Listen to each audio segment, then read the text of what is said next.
Olá, sejam muito bem-vindos a mais um episódio da TV Crefito 1. Hoje a nossa conversa vai interessar muito aos terapeutas ocupacionais, já que vamos abordar a atuação do terapeuta ocupacional na elaboração de laudos periciais, além da sua participação em perícias. Para nos ajudar a entender bem essa situação e essa atuação, convidamos a terapeuta ocupacional e a coordenadora da Comissão de Terapia Ocupacional do Trabalho do Crefito 1, a doutora Daniele Sanguinetti. Doutora Daniele, seja bem-vinda e obrigado por aceitar o nosso convite. Obrigada, Álamo. Obrigada a todos que fazem o Crefito e a categoria, né? Excelente. Então vamos lá, para começo de conversa. Como é que o terapeuta ocupacional pode atuar nesse segmento de elaboração de laudos periciais? Como é que funciona isso? Então, existe o respaldo técnico, né, acadêmico, científico, pela formação profissional, e existe a resolução do Conselho Federal de 2010, que dispõe sobre a emissão de laudo e, na verdade, parecer e laudo pericial. E dentro do laudo pericial existe a possibilidade, diante da especialidade do profissional, do terapeuta, de fazer essa emissão, porque tudo é baseado numa avaliação especializada. Diante do trabalho do terapeuta ocupacional, que atua em diversas áreas, né, de pessoas com deficiência, então a emissão, né, essa elaboração do laudo pericial vai decorrer justamente dessa característica do terapeuta.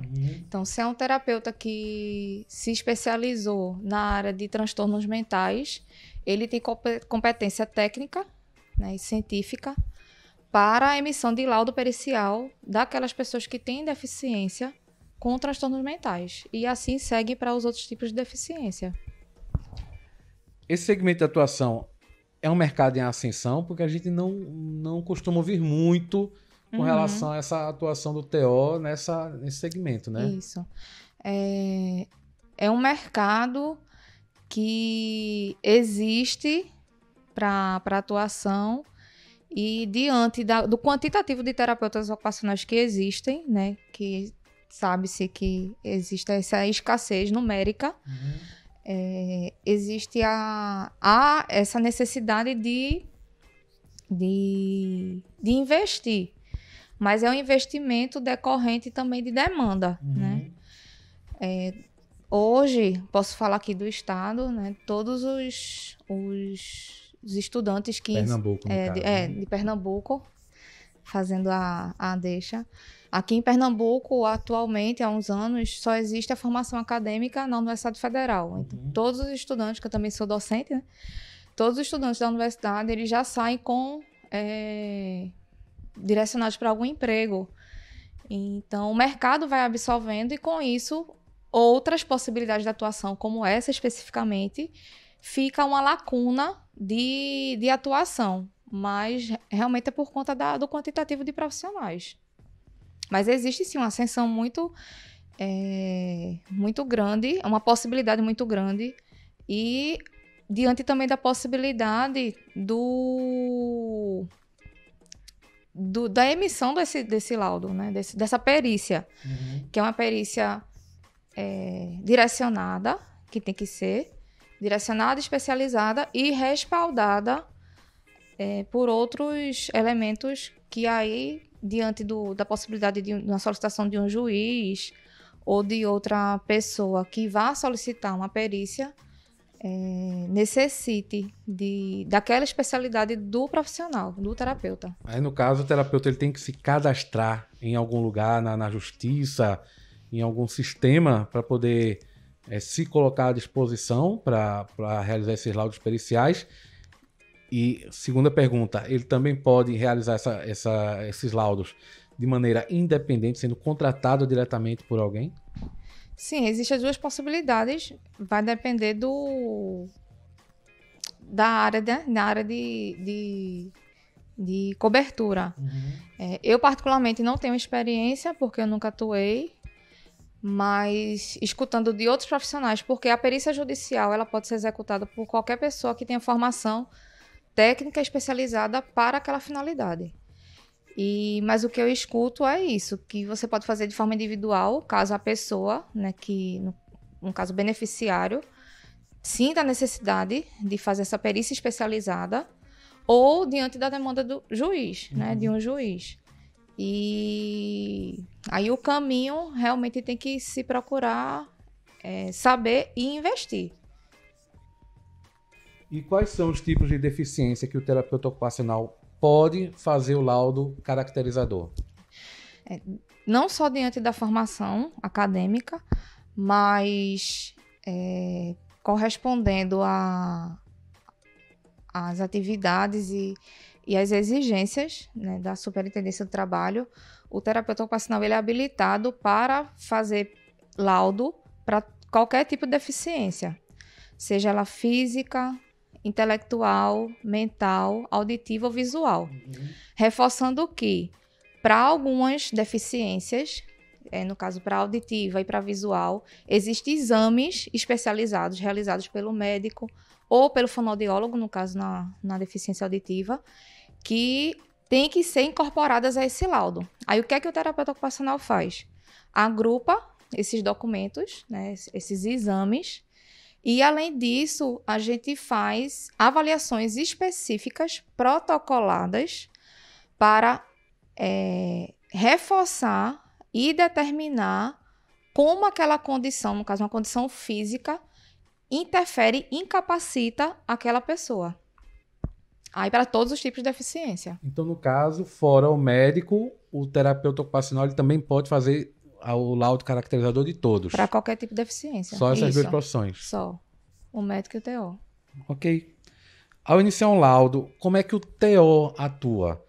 Que elementos ele vai analisar no paciente? O paciente chegou, precisa de um laudo caracterizador. Então, como é que você vai... como é o começo de conversa passo a passo, com esse paciente até chegar ao laudo? Primeiro, depende do tipo de deficiência. Como eu disse, se for auditiva, tem que ter audiometria, e se for visual, tem que ter o exame da acuidade visual. Se for uma deficiência motora que tem um diagnóstico, a depender da perícia, existe um prazo de validade desse exame, tem que estar atento a isso, e fazer avaliações específicas. Então, assim, para conduzir uma avaliação, por exemplo, uma pessoa que tem uma deficiência visual que está lá, que aí você vai fazer uma avaliação de percepção figurar fundo, discriminação de 2 pontos, noção de profundidade. Eu só vou executar essa avaliação se ele já tiver com o exame em mãos, né? Então tem que estar, no caso, com todos os documentos relacionados e pertinentes à emissão do laudo em mãos para poder fazer a avaliação especializada.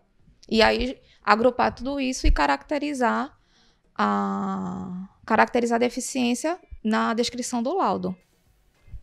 Existem cursos ou especializações específicas sobre laudo que o terapeuta ocupacional pode fazer e que o auxiliem na realização, para que ele realmente entre nesse mercado de trabalho?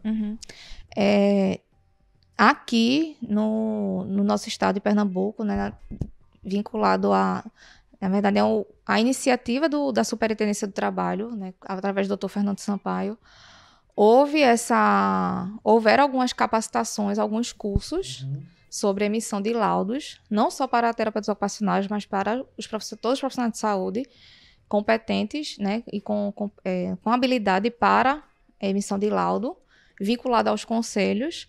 Então, assim, existe curso, sim. Não existe uma frequência periódica, até por conta da pandemia, que houve uma restrição, mas existe sim cursos específicos. A gente falou muito de laudo caracterizador, né? E a perícia jurídica, como é que está essa atuação? Jurídico, aqui em Pernambuco, diante do que eu converso, né, com os colegas da profissão, a gente desconhece de terapeuta ocupacional que atue, né? Até se houver algum por aí atuando em toda a circunstância do CREFITO 1 ou que conheça, é algo que a gente quer dialogar, né, para respaldar mais ainda o trabalho, documentar para que outros, né, perpetuem isso. Para a gente finalizar, doutora Dani, qual é o seu recado para os profissionais de terapia ocupacional que têm interesse em atuar nesse segmento de atuação, de mercado para o terapeuta ocupacional? Qual é a recomendação que você dá? A recomendação é que eu sempre dou desde a época da graduação, né, dos estudantes. Invistam, estudem, se comprometam. Qualquer tipo de investimento, se a gente for levar para todos os contextos de vida, a gente não tem um retorno imediato, mas quando a gente faz aquele trabalho com carinho, com amor, né, com motivação, esse retorno ele vai ser compatível, sim, com esse, vai ser um mérito. Então, é o que eu sempre falo assim, nunca deixem de se investir. É isso. Aí, muito obrigado pela participação. Muito obrigado por você ter ficado aqui conosco, ter assistido até o fim aqui. Se tiver alguma dúvida, tiver alguma sugestão de outras entrevistas, entre em contato com a gente, manda um e-mail. O e-mail comunicação@crefito1.org.br.